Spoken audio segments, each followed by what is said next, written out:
நெல்லை நாங்குநேரியில் தேநீர் கடையில் பெட்ரோல் குண்டு வீசி பொதுமக்கள் மீது கொலைவெறி தாக்குதல். கண்ணில் பட்டவர்களை எல்லாம் மர்ம கும்பல் சரமாரியாக வெட்டியதில் 2 பேர் உயிரிழப்பு, 7 பேர் படுகாயம்.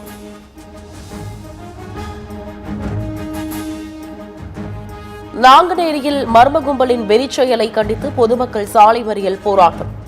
சம்பவ இடத்தில் காவல்துறையினர் குவிக்கப்பட்டு கொலையாளிகளை பிடிக்க போலீசார் தேடுதல் வேட்டை. இனி விரிவான செய்திகள். நெல்லை நாங்குநேரியில் தேநீர் கடையில் பெட்ரோல் குண்டு வீசிய மர்ம கும்பல் பொதுமக்கள் சரமாரியாக வெட்டியதில் 2 பேர் உயிரிழந்தனர். படுகாயமடைந்த 7 பேர் மருத்துவமனையில் அனுமதிக்கப்பட்டுள்ளனர்.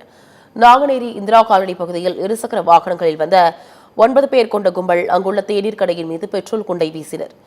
பெட்ரோல் குண்டு வெடித்து சிதறியதால் அச்சமடைந்த மக்கள் நாலாபுறமும் சிதறி ஓடினர். அப்போது அந்த கும்பல் பொதுமக்களை விரட்டி சென்று அரிவாளால் சரமாரியாக வெட்டியது. சாலையில் சென்றவர்களை கண்மூடித்தனமாக வெட்டியதில் வடமாநில தொழிலாளர் உட்பட 2 சம்பவ இடத்திலேயே உயிரிழந்தனர். படுகாயமடைந்த 7 பேர் மீட்கப்பட்டு மருத்துவமனையில் அனுமதிக்கப்பட்டுள்ளனர். அவர்களுக்கு தீவிர சிகிச்சை அளிக்கப்பட்டு வரும் நிலையில் கொலைவெறி தாக்குதலை கண்டித்து பொதுமக்கள் சாலை மறியல் போராட்டத்தில் ஈடுபட்டனர். அதையடுத்து அப்பகுதியில் ஏராளமான காவல்துறையினர் குவிக்கப்பட்டு பொதுமக்களிடம் போலீசார் பேச்சுவார்த்தை நடத்தினர். மேலும் இந்த கொடூர தாக்குதல் சம்பவம் தொடர்பாக வழக்கு பதிவு செய்துள்ள போலீசார் கொலையாளிகளை தேடி வருகின்றனர்.